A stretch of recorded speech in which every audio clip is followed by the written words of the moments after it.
35 now. देखो simple एकदम।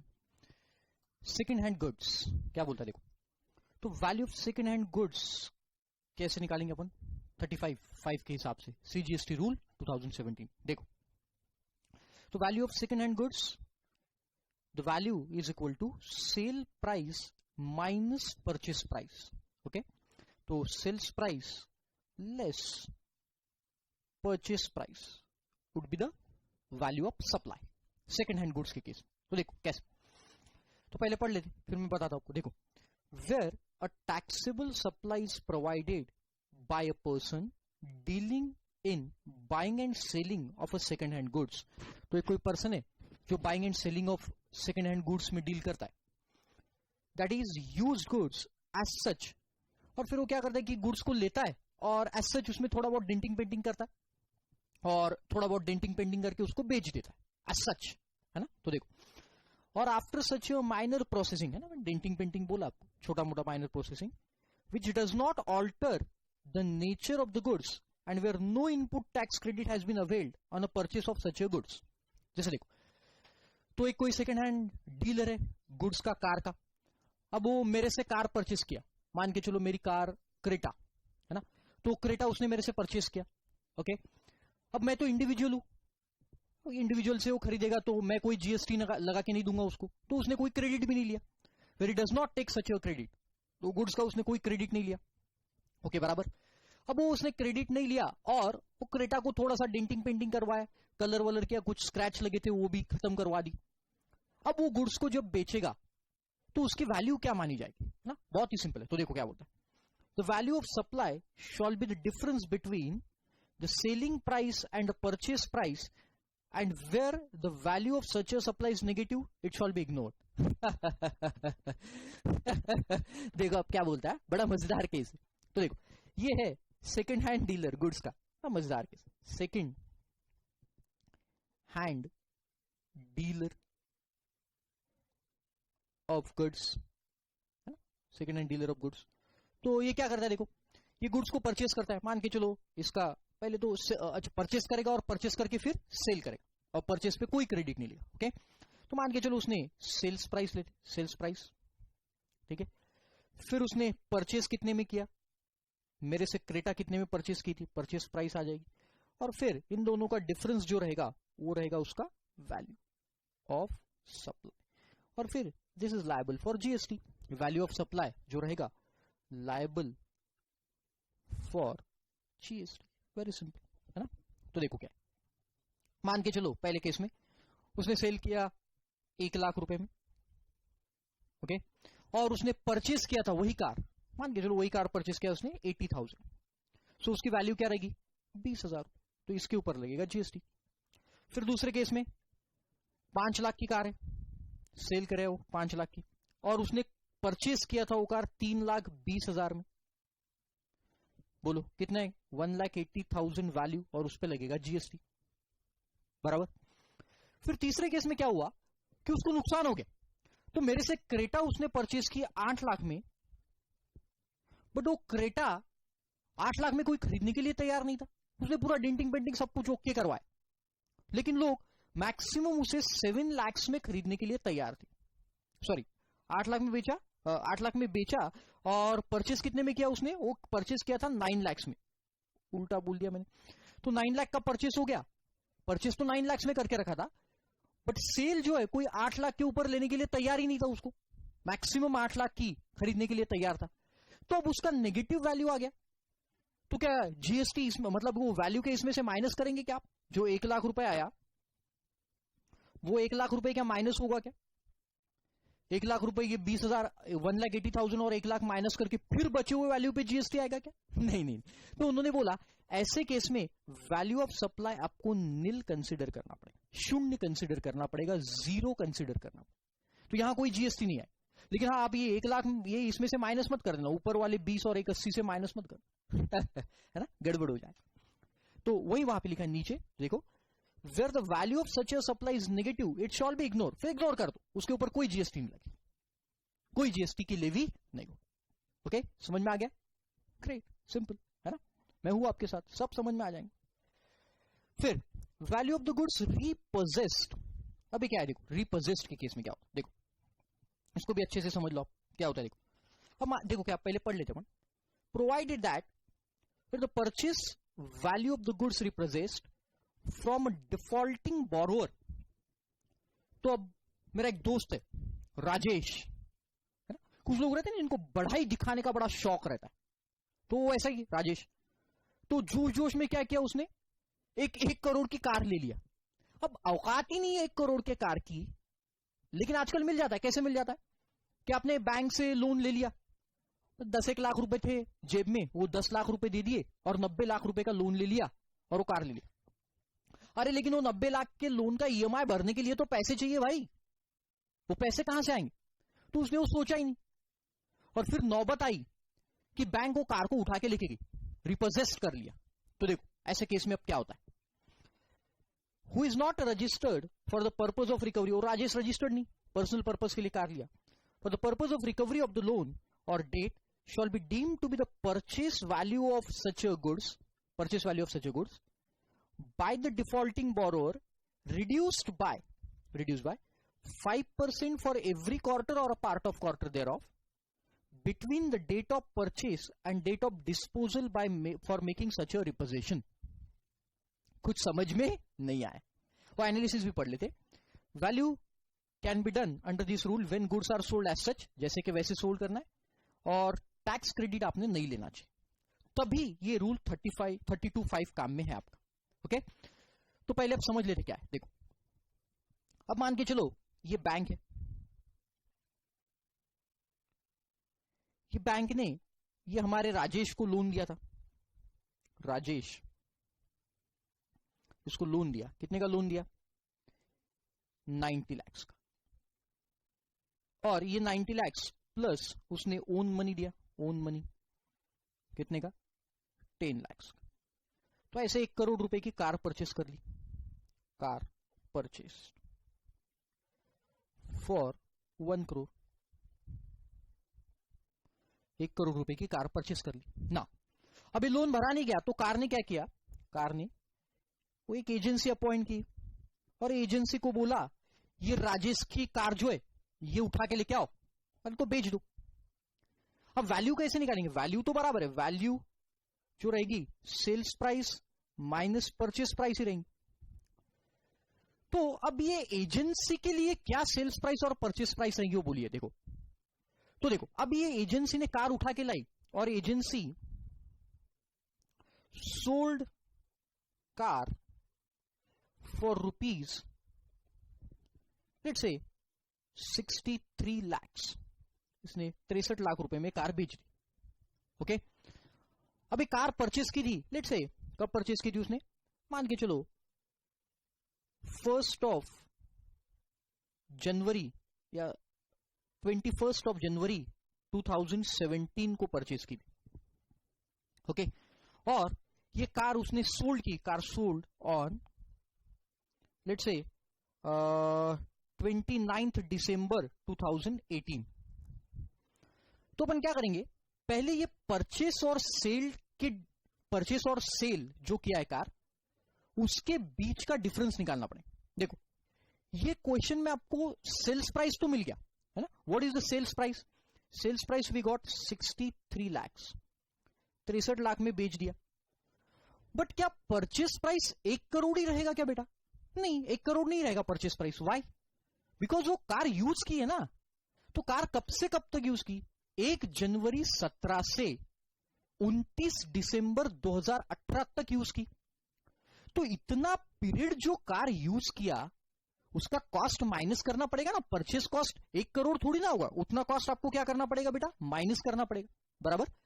तो कैसे माइनस करेंगे, कितना माइनस करेंगे, तो फिर उन्होंने एक नोशनल पैरामीटर दिया है और उन्होंने बोला है कि ऐसा मान के चलो कि 5% पर क्वार्टर, जितना आपका परचेस जहां से किया था वहां से जब तक उसको डिस्पोज किया, मतलब 21 जनवरी से लेके तो 29 दिसंबर 18 तक जितने दिन यूज किया, वो पर क्वार्टर का 5% रिडक्शन आप कंसीडर करो प्राइस में, 5% पर क्वार्टर रिडक्शन करो। तो देखो, तो क्वार्टर्स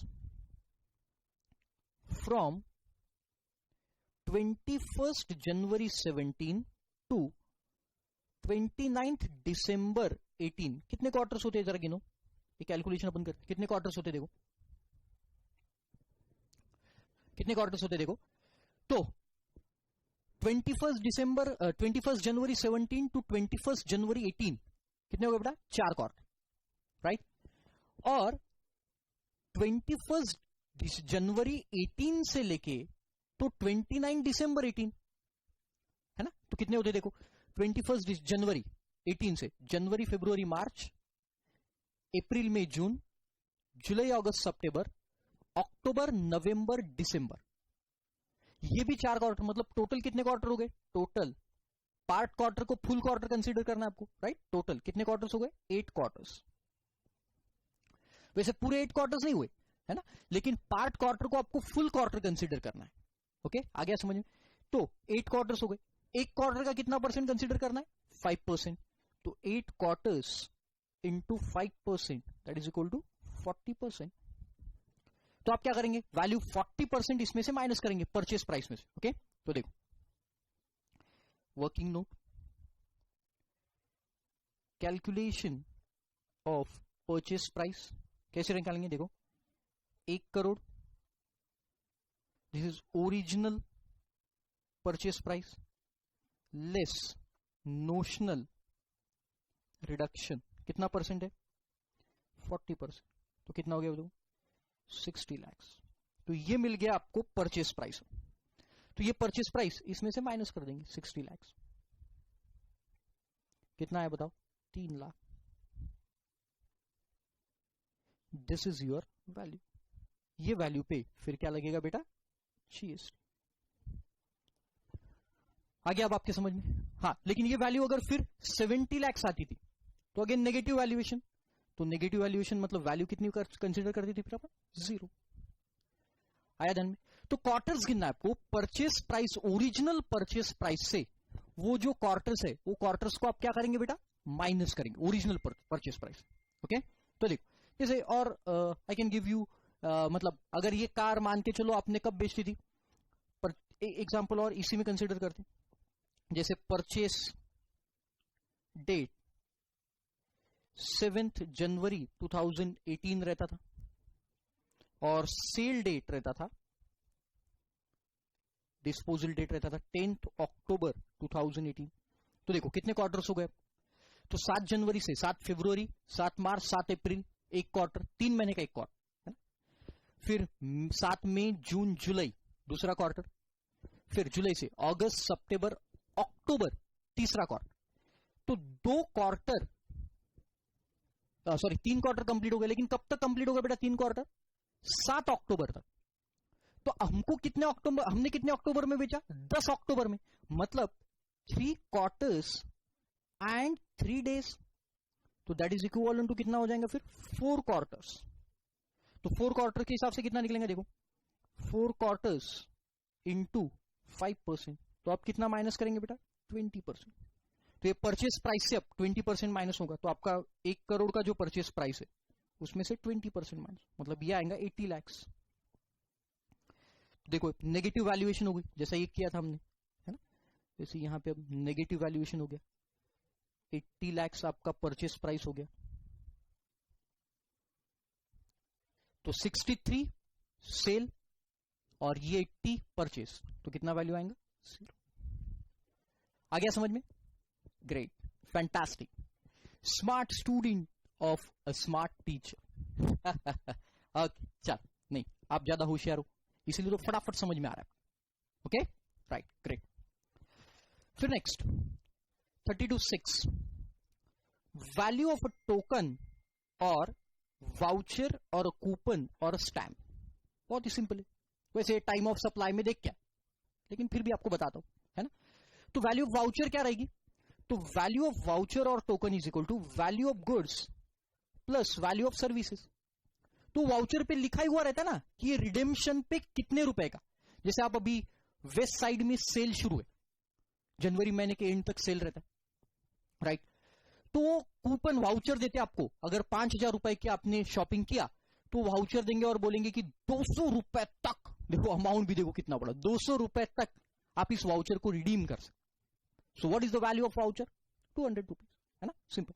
देखो, the value of token, voucher और कूपन और stamp other than postage stamp इसमें कंसिडर कवर नहीं है, which is redeemable against the supply of goods or services or both, shall be equal to the money value of such a goods or services or both redeemable against the token। तो कितने का वो redeem हो रहा है, what is the redemption value of it, है ना। जैसे देखो एग्जांपल दिया, mister and Mrs Tiwari availed the membership of Crown Plaza at Okhla। Hotel provide 20 vouchers of aroma body massage and hair spa services costing rupees 2500 each and 5 gift voucher for 800 each। तो gift voucher की भी value निकलती है ना, तो 800 के 5 voucher और 2500 के 20 voucher. So what is the value? 54,000। इस पे लगेगा जीएसटी, सिंपल, है ना, ग्रेट। तो यहां पे गुड्स और सर्विसेज दोनों दिया है। फिर 32(7), the value of taxable service between distinct person. अब डिस्टिंक्ट मतलब क्या बेटा? ब्रांच, है ना, सिंपल। तो देखो, अब ये नोटिफाई किया नहीं है लेकिन होगा आगे, तो बताया उन्होंने। तो देखो, जैसे मान के चलो ये मेरी ब्रांच है आशीष ऑफिस, ये कहां पे मान के चलो? नागपुर में। फिर मेरी एक ब्रांच है हैदराबाद में, ओके। तो मैं क्या करता हूं, मैं नागपुर से कोई गुड्स हैदराबाद को सेल कर रहा हूं, कितने में? 10,000 रुपए, और इसके ऊपर मैं जीएसटी लगाऊंगा 1,000 रुपए।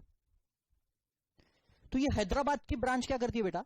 ये हैदराबाद की ब्रांच इसका आईटीसी ले लेती है, आईटीसी 1000 रुपीज का, बराबर। फिर ये बेचती है 20,000 रुपए में सेल, इसकी वैल्यू, और इसके ऊपर जीएसटी लगा के देता है 2,000 रुपए, बराबर। फिर ये हैदराबाद के ब्रांच का लाइबिलिटी जो है, लाइबिलिटी 2000, और फिर इसमें से आईटीसी क्लेम करता है 1000, तो नेट पेएबल 1000। तो अब गवर्नमेंट क्या बोलता है कि हम नोटिफाई करेंगे उस दिन से, अगर आपकी ये आप ही की ब्रांच है हैदराबाद में, अगर आप ही की ब्रांच है तो इसको फिर ये जीएसटी वोएसटी मत लगा के दो। तो इधर ये जीएसटी लगा के नहीं देगा, तो ये हैदराबाद में क्रेडिट भी नहीं लेगा, और क्रेडिट नहीं लेगा तो फिर इसको कितना पे करना पड़ेगा? 2000 रुपीज। तो अब ये नोटिफाई होने का है, लेकिन नोटिफाई होने के बाद आप इसका क्रेडिट मत लो, कॉन्सिक्वेंटली हम जीएसटी लगा के भी नहीं देंगे, तो लगा के नहीं देंगे तो क्रेडिट नहीं मिलेगा, और फिर जितने में ब्रांच आगे बेचेगी उतने के ऊपर उतना जीएसटी आपको गवर्नमेंट को भरना है, as simple as that, okay.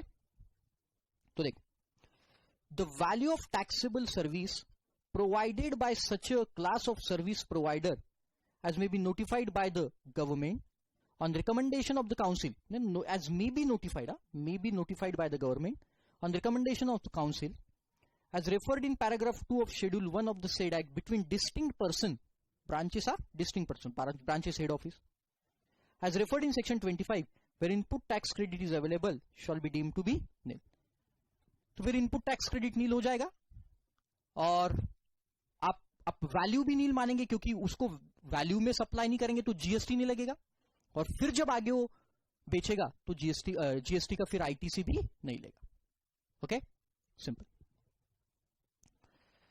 फिर next rule, value of supply of service in case of pure agent, rule 33। अब ये पहले प्योर एजेंट क्या होता है मैं आपको समझा देता हूं।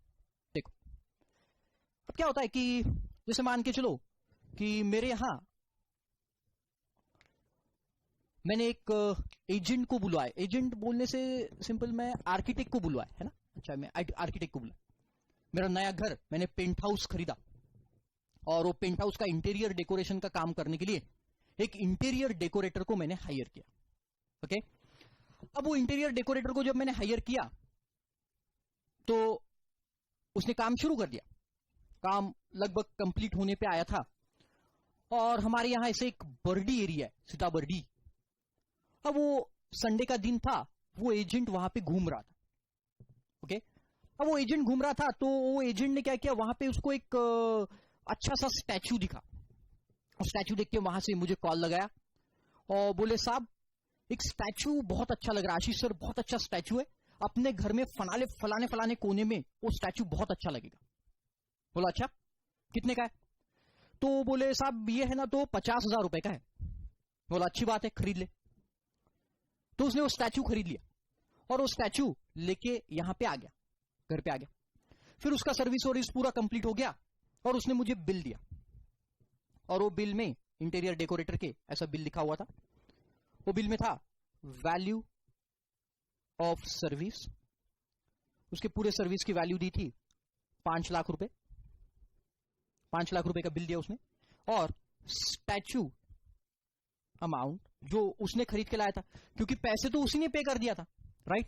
तो पैसे उसने पे कर दिया तो वो यहां पे लगा दिया 50,000। तो बिल बना था 5,50,000। तो सवाल ये उठा कि जीएसटी 5 लाख पे लगेगा या जीएसटी 5,50,000 पे लगेगा?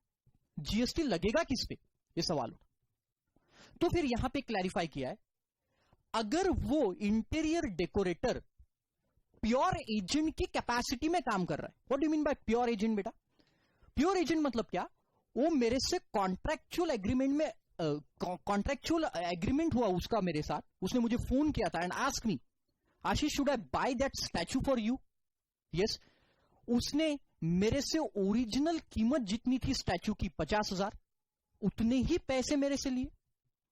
उसका इनवॉइस अलग है और उसके खुद के इनवॉइस में वो स्टैचू उसने अलग से शो कर दिया। मतलब क्या हो गया कि उसने ये सर्विस का अमाउंट नहीं, ये उसके सर्विस का अमाउंट नहीं, वो एक एजेंट करके मेरे लिए काम किया कि उसने वो फलाना स्टैचू लाके मेरे घर में रख दिया, उसके पैसे मेरे से ले लिए। So is this is value of service, value of supply of service? Absolutely not. तो इसलिए ये 50,000 जीएसटी पर्पस के लिए काउंट नहीं किया जाएगा। मतलब अब जीएसटी कितने पे लगेगा बेटा? GST would be leviable on only 5 lakhs। And number of example I can give you. जैसे मेरे ऑफिस में, I am a practising chartered accountant also, तो मेरे ऑफिस में एक दिन राखी, मलाइका और मल्लिका ये 3 लोग आए। अभी 3 लोगों ने बोला कि देखो आशीष, हमें है ना तो पार्टनरशिप फर्म बनाना है। मैं बोला क्या नाम है? तो बोले हॉट पार्टनरशिप अरे नाम ही देखो, तीनों खतरनाक लेडी, हॉट पार्टनरशिप फर्म। तो अच्छी बात है। बोले काम करो, जाओ 500 रुपए का स्टैम्प पेपर लेके आओ, स्टैम्प पेपर पे डीड बनाना पड़ता। तो बोले आशीष यार हम कहां से लाएंगे 500 रुपए का स्टैम्प पेपर? एक काम कर, तेरी जितनी फीस है वो फीस में तू 500 रुपीज का स्टैम्प पेपर खुद ही ला ले और उसमें ये 500 रुपीज ऐड कर दे। बोला अच्छी बात है। मेरी फीस है मान के चलो 10,000 रुपए। तो 10,000 रुपए, अब मैंने मेरे आर्टिकल को, आओ जाए शाम इधर आ जा और एक पार्टनरशिप फर्म के लिए स्टैम्प पेपर खरीद के ला। तो उसने स्टैम्प पेपर लाया। अब मैंने जब बिल बनाया तो वो बिल मेरे सर्विस का बिल बन गया। पहले कितना? 10,000 रुपए, ये मेरे सर्विस का बिल है, और उसमें मैंने 500 रुपीज स्टैम्प पेपर के ऐड कर दिया, तो बिल कितने का हो गया? 10,500। अब मैं जीएसटी कितने पे लगाऊंगा? यस, सही पहचाने आप। कितने पे लगेगा बेटा? 10,000।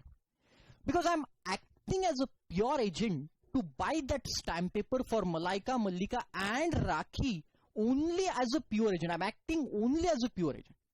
This is not my service. But मैं जो ड्राफ्ट बना के दे रहा हूं पार्टनरशिप फर्म का, रजिस्ट्रेशन का काम कर रहा हूं, ये सब जो सर्विस है, that is my actual service which is liable for GST. Getting the point? तो प्योर एजेंट मतलब क्या? जो सिर्फ एजेंसी कैपेसिटी में काम कर रहा है, उस वैल्यू पे कभी भी जीएसटी नहीं लगेगा। Okay, great. तो देखो वहां पे वो सब लिखा है। Notwithstanding anything contained in the provision of this chapter, the expenditure or a cost incurred by the supplier as a pure agent. तो मैं सप्लायर या वो interior decorator supplier of a recipient of service supply shall be excluded from the value of supply if all the following conditions are satisfied. तो exclude करना है मतलब 5,50,000 में से 50,000 हटाना है, 10,500 में से 500 रुपए हटाना है, एक्सक्लूडेड। तो he act as a pure agent, सिर्फ प्योर एजेंट का काम कर रहा है। The supplier acts as a pure agent of recipient when he makes the payment to the third party. Third party मैंने जैसे 500 रुपए पे किया third party. CA pays a tax on behalf of client, act as a pure agent. Yes, मैंने tax पे किए pure agent की capacity में. सेपरेटली इंडिकेटेड इन इनवॉइस, ये अलग अलग शो होना चाहिए, वैल्यू ऑफ सर्विस और वो गुड्स की value. The payment made by the pure agent on the behalf of recipient shall be separately indicated in the invoice. जैसे when a CA issues the invoice for a consultancy taxes paid by him on the behalf of client, he should separately shown that consultancy charges and taxes paid in the invoice, है ना. And services supplied on his own account are in addition to the pure agent. The supplies procured by a pure agent from a third party as per pure agent, the recipient of the supply are in addition to the service supplier in his own account. Simple. Okay, in addition होना चाहिए. फिर एक last rule, rule 34, rate of exchange of currency other than Indian rupees for determination of value. Theoretical rule है ना, देख लो एक बार. Rate of exchange for the determination of value of taxable goods and service और both shall be applicable reference rate for that currency determined by the RBI, Reserve Bank of India, on the date of time of supply. तो exchange rate आप कौन सा लेंगे, जो RBI देगा, RBI rate, और वो कब का रेट रहेगा बेटा, date of time of supply के दिन का, है ना, इस दिन का रेट लेंगे. तो RBI एक्सचेंज रेट और date of time of supply के दिन का जो रेट होगा वो आपका एक्चुअल एक्सचेंज रेट माना जाएगा.